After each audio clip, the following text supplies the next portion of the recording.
Shalom, friends. Welcome to this shiur in Mesillat Yesharim, The Path of the Just, written by Rabbi Moshe Chaim Luzzatto, the Ramchal, great Kabbalist of the 18th century.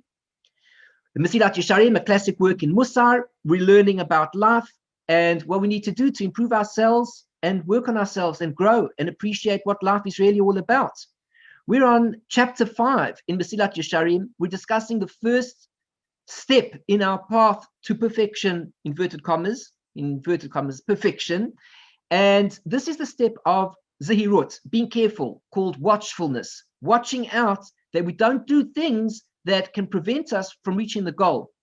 And at this chapter, we've been discussing the idea of certain things that detract, that take away from our ability to succeed in growing as we should. Now, the things that we mentioned last week very briefly are worldly activities. A person who gets too involved in worldly activities is going to, unfortunately, not have time to study Torah, and then he won't be able to grow. The second thing that we spoke about is laughter, scoffing, joking. People who spend too much time involved in all sorts of entertainment, which is quite negative, not even positive, let alone positive entertainment, but certainly negative entertainment is going to detract from our ability to progress in life. And the third thing is bad company. If we keep bad company, it's going to take away from our time and our opportunity to grow in the correct way. Of course, depending on what type of company we keep, so is the message of life going to come to us. And the better your company, the better the message, the better the program of life, and the worse the company. If one deals with bad company who have bad attributes and who are negative in life, who will destroy us, everything, and take us away from the world, then of course that is how we're going to end up. So we said at the end, we said that even though a person has to occupy himself in general worldly activities, there's no way that he can get out of it. Nevertheless, a person should be careful to fix up for himself fixed times for Torah study. Don't let it go. If a person can, please put in the effort at least once a day to involve oneself in the study of something in Torah. If that once a day gives you 1 hour, fantastic. If you can do 2 hours, fantastic. 3, whatever you can do. A famous story is told that once somebody came to a great rabbi and asked him, Rabbi, I only have, 20 minutes to study Torah. Well, what do you recommend I study? Torah is a big world out there. We can study halakha, we can study mysteries, the sword of the Torah, we can study the Tanakh and the Bible and the history of the Jewish people, all sorts of things that we can study. What do you recommend I study? I've only got 20 minutes a day. The rabbi said, study Musar. He said, all right, fine. Well, why is it that I should study the Musar? I mean, Musar, at the end of the day, is not going to help me to know what the halacha is. I will never know how to keep Shabbos if I study Musar. I will never know how to put on tefillin. I will never know how to fulfill the laws of family purity. Why are you telling me to study Musar? The rabbi answered him, you will see. If you study 20 minutes of Musar every single day, you will start to find you have more time to study Torah. Meaning, if a person begins to work on himself and he starts to think about the importance of life and what life is really all about, the more time he gives to thinking about the importance, the more time he will have to be able to study all the other areas of Torah. It is not because the time is there. It is because once he realizes the importance of the study of Torah, he will automatically, magically, suddenly find more time to study Torah. The moment he realizes what life is about, he finds more time to study Torah. וכבר זכרנו שהיא המצטרכת יותר לאדם לשיגיע אל הזהירות. And already we mentioned that this is what is necessary for a person in order to get to the attribute of watchfulness. And isn't this what Rabbi Pinchas said at the beginning of our book when we were learning the different steps involved of what we have to grow in? Torah mevia lidei zehirut. It is the study of Torah that brings us to watchfulness. If a person wants to know, how do I get to this level of being careful? What's the first step? Torah study. If we don't study Torah, how will we know what to be careful of? Therefore, Torah is the first step involved in becoming careful. The more Torah we study, the more we will understand all the negative things in our way to avoid those things so that we can get on with the positive things. V'zulata, and without the study of Torah, lo yagia elav klal, a person will never reach this level at all. V'hu ma she'amru zal, this is what the rabbis taught us in Perek Beit over there. V'lo am haaretz chasid, that an am haaretz, an ignoramus person, can never become a pious person. Why can an ignorant person never become pious? Because piety comes only when a person has a lot of knowledge, and when a person has developed themselves, and when they have grown correctly. So a person who does not involve himself in the study of Torah can never become a holy person. You might ask a question. You might see one day a man who can perform some sort of magic in life, and it looks like what he's doing works. Well, if the person is not a Torah scholar, there is no way that what he is doing is coming from a pure source. Because in order for a person to reach that level of depth of closeness to Hashem, whereby he could perform such miracles, like we know in various stories of the prophets and so on and so forth, Eliyahu HaNavi, Elisha HaNavi, all these different people who performed various miracles, they were only able to achieve it because they went along these rungs of this ladder in attaining these levels of holiness. To become a chassid, to become a pious person, a tzaddik, a person must travel the road of Torah. If a person is an am haaretz, he can never become a chassid. V'zeh, and this, ki haboire yisbarach shmo, regarding Hashem, the creator, may his name be blessed. Sheboro hayetze hara ba'adam, he created the evil inclination in a person. Hu shebara haTorah tavlin lo, it is Hashem himself who created the Torah to act as spices to it. What does that mean to say? It means that the designer of the disease has also designed what the cure for the disease is. The disease is the Yetzer Hara. The cure for the disease is the study of the Torah.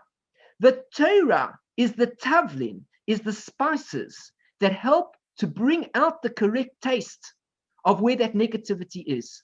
Do not involve yourself in the negativity. Rather, start spicing up where is necessary so that only the good taste comes out. That is the healing that we need. That is the study of Torah. As our rabbis have said in Kiddushin, Daf Lamed, Hashem says to us, Barati Yetzer Hara, I have created the evil inclination, Barasi lo Torah Tavlin, and I've created the Torah as an antidote, as a spice towards it. Many people ask the question and say, why was it that the Gemara uses the word spices for the idea of Torah upon the Yetzer Hara? Because the idea is that the Yetzer Hara by itself, as a unit to itself, is something that is very bad. But if we put onto the Yetzer Hara the spice of Torah, we bring out the good taste that might be inside the evil that exists there. In other words, in life in general, there are many things that have an evil component. But if we put the spices on, we're able to bring out the good taste, the flavor that exists within it, and we ignore the evil that is there. God has created the Yetzer Hara, the evil inclination, and he has created the Torah to be the antidote to the inclination. So imagine this. There's a sickness in the world. And this just came about not so long ago. And now they have to develop a vaccine for it. Who are the best people to develop the vaccine for the particular disease? Well, of course, if it would be that people were involved in developing the particular disease, who would be the best people to develop the antidote?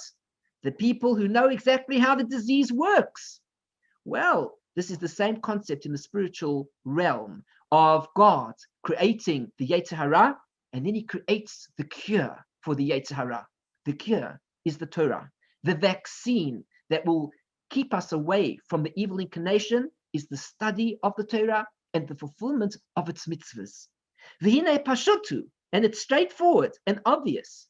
She'im haboire lo bara lamakazo ela refuazo, that if the Creator had only created this particular healing, this cure for this particular disease, It is impossible under any other circumstances.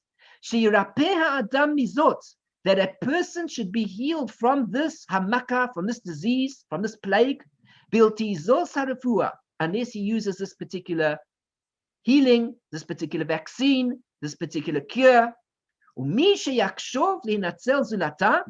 a person who makes up in his head that he's found a new way to combat this Yetzer Hara, this evil inclination that pulls him off the path. He thinks he's got the answer, and it doesn't include the Torah at all. You do not need the Torah to cure the problems of the Yetzer Hara. He makes a big mistake. And he will see his mistake at the end, when eventually he dies, being involved in the very sin that he was involved in, that he believed that his path was the one to success in beating the Yetzer Hara. He makes a mistake. The only person, the only being who understands the power of the Yetzer Hara is the one who created the Yetzer Hara. That is God. And God says that when I created the world, I created a solution to the Yetzer Hara. And there's only one solution. It is the study of Torah. And through the fulfillment of the mitzvahs and everything else that we do. Kihine, behold, the Yetzer Hara in truth is very, very strong over a person. And without a person even knowing it, the Yetzer Hara continues to strengthen itself and rule over a person. This is like, for example, a person who says to himself, you know what I'm going to do? I'm going to have a drink of scotch, he says. But the problem with the person is he's an alcoholic. He says, I will have only one scotch. And he has the scotch. He says, do you see? The scotch did nothing to me. This whiskey has done nothing. The wine had no effect. I am totally in control of it. So he says to himself, you know what I'm going to do, of course. I'm going to have another glass of wine or another drop of whiskey. He says, I'm totally in control of it. It does nothing to me whatsoever. He has another little bit. And so he continues until after 5 or 6 or who knows what, he suddenly loses it. He doesn't know where he is any longer. And what happens as a result of that? The process repeats itself the next time and the next time and the next time, until eventually this poor fellow is completely addicted to his alcohol, unable to escape it. Why? Because the concept of that negative force continues to strengthen itself on a person again and again without the person realizing what is happening to him. We know, for example, in the real world out there, in the world of drugs, whereby we have, for example, this fellow who wishes to impose and sell his drugs to a certain person. He comes across and he says to him, so-and-so, I have a particular drug for you. The fellow says, I'm not into that. He says, don't worry, I won't charge you a cent for it. And more than that, he says to him, if you see some people over here at the party, look at the good time they're having. He thinks it's a great idea, and he has a little bit. He says to himself, I'm okay, and it's even free. This is fantastic. I'm totally in control. Then he meets this drug dealer again. The drug dealer says to him, how did it go? He says, fantastic, everything's well. Would you mind giving me a little bit more? It was a great time I had. He says, certainly, but I have to charge just a minimal amount. You know, I have expenses to pay. This will be X amount. He says, no problem. It's totally fair. Good deal. And he pays it. And when he has his little experience, he says, it was fantastic. I'm totally in control. I'm enjoying it. I can afford it. It's fantastic. The next thing you know, number 3, number 4, number 5, before he knows it, he's completely addicted, can't get himself away. What happens? It creeps up on him until eventually the drug dealer demands amounts of money that the fellow can't pay. Who knows what will happen to him next? This is the path of the Yetzer Hara to us. If we are not in control of the Yetzer Hara, then each day that goes by, whether we know it or not, and particularly even when we don't know it, the Yetzer Hara continues to strengthen itself on a person. Until when? Until he becomes so absorbed in the clutches of this Yetzer Hara, he cannot escape it. And he still thinks he's in control. He still thinks it's okay and he's in charge. He still thinks he can afford it. But the Yetzer Hara has won the battle. Even now, if this person will do all the trickery that he can imagine in the world, whatever strategy he tries to do, and he doesn't take the necessary prescription, he doesn't take the necessary medication, law that was created for it. What is this vaccine? Torah. This is the Torah. As I wrote already, Lo yeda v'lo yargish. He will never know and he will never feel.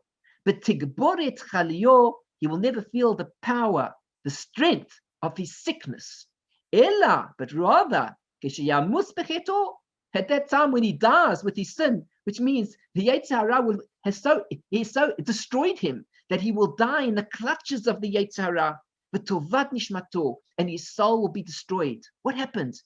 Each day that goes by in life gives us 24 hours, gives us the opportunity to serve God, to grow, to develop. We have so many hours, so many minutes, so many seconds every single day. Each moment that goes by and we didn't use it constructively, we've lost it. But think for a moment of the fellow who wastes the entire day away, and then he does the same thing the next day. And he thinks that's what life is all about, until eventually he reaches 80 years old, 85 years old. He realizes he might not have much longer to go. And he looks back and he thinks to himself about his life, and he says, life went so fast. He said, what did I accomplish with it all? And he realizes his life might have been a game of the Yetzer Hara, taking him on from one journey to the next. When he was 15 years old, he was supposed to party. When he was 25 years old, he was supposed to be filled with honor. When he was 35 years old, he was supposed to have huge amounts of wealth. When he was 45, and life tells us all the directions we're supposed to take, until when we get to that last moment of life, we realize at that point in time, maybe that wasn't what life was about. Maybe the Yetzer Hara had been dragging us along a path that was not quite correct for where we should have been going. But then it is too late. And then we do not have the opportunity to go back. Therefore, the Ramchal warns us and says, take the refuah as soon as you can. Who is the fool that he sees the vaccine available and he knows that the vaccine can work because it is developed by the very person who created the sickness, and therefore he knows that this vaccine will work, yet he chooses to ignore it in spite of that. And he says, I know the better path of life. Such an individual will be caught in the clutches of the Yetzer Hara until ultimately he will die, never having received that vaccine and having gone through a life of sickness, so to speak, not having achieved his goal, which was ultimately to involve himself in the study of Torah, the fulfillment of mitzvahs, to become closer to Hashem, to do acts of goodness and kindness to other people, to improve the world, and not to be a selfish being where life is all about himself only, but rather realizing that life is so much bigger than he himself as an individual person. What is it comparable to? To a sick person. Shedarash berofim vehikiru chalio. He went to the doctors and they said to him, we know what your sickness is. V'amru lo, and they said to him, sheyikach samzeh, he should take this particular medication. For who? And as far as he was concerned, mibilti shetaktem lo yedia b'meleket harefua, without even knowing, without even proceeding to know anything about how medicine works, yaniach hasamahu, he pushes aside this particular medication. What do the doctors know? He says, v'yikach ma sheyaleh b'machashavto, and he takes whatever's in his own thoughts, minasamim, from whatever drug that he wants. Certainly, this sick person is going to die. It's like a person who goes to the pharmacy, looks around in the pharmacy, he sees a whole stack of medications, boxes, some vitamins and some minerals, some major drugs, all sorts of things. You can see that there are people working behind the counter, and behind the people, there are all sorts of drawers. And they open up these drawers, they see all sorts of medications. So he comes there with his prescription. He says to the fellow, the pharmacist, he says, the doctor said I should take this. But I see there's so many different medications there. You know what? I like the purple box. Give me a box of those purple pills there. I'm going to give that a try. It looks good to me. Well, if the person, of course, has not been prescribed the box, the purple box with the medication inside, then not only is it that he will achieve nothing from that purple box of pills, but he will kill himself by taking the wrong medication in the wrong dosage. The Ramchal says, God has created a Yetzer Hara, as the Gemara points out, and he's created the tavlin, spices. He's created the vaccine, and he knows what it is. It is the Torah. The Torah is the tavlin against the Yetzer Hara, which strives to destroy us in this world. Now we approach the pharmacist, we approach the doctor. We say, doctor, what should I take? The doctor says, study much Torah, fulfill many mitzvahs, do many acts of goodness and kindness. Don't be so selfish to yourself and think rather about everybody in the world. Take care of them too. At that point in time, when he follows the directions of the doctor, he will be healed. But if he says that is not the path to life, the path to life is about me and my success in what I do, it is like a person who simply chooses the colored box that looks the best to him, and he believes that the pills inside that will have the best effect. But at the end of the day, he will end up dying through the very sickness that he has had throughout his life. Kain hadavar hazeh. So too is the same thing, and we're going to read about that in the next shiur. We're going to stop here, but it's the same concept with the person who wishes to heal himself from the ills of life, of the sicknesses of life. He needs to take the correct treatment given to him by the doctor who knows well what the correct vaccine is, the study of Torah and the fulfillment of those mitzvot. I'm Eliyahu Sher from Chesed Ve'emet, our site www.lovingkindness.co. I hope you've enjoyed this shiur, got something out of it, anything, even one thing. If you have, please click on the like button, the thumbs up below the YouTube. You're helping me, you're helping my channel. Please subscribe to my channel if you haven't done so already. Again, you're helping me. Watch the videos, you're helping me even more. If you wish to comment on this video or discuss anything, feel free to make a comment below underneath the YouTube video. And if you want to speak to me in private, please send me a private correspondence via my email through my website, and I'd be delighted to be in touch with you on any subject of Torah, mitzvahs, growth, life, etc. Let's get together, let's learn from each other and grow together. I wish you everything of the best, and I look forward to another shiur in the near future. Shalom, shalom. Bye-bye.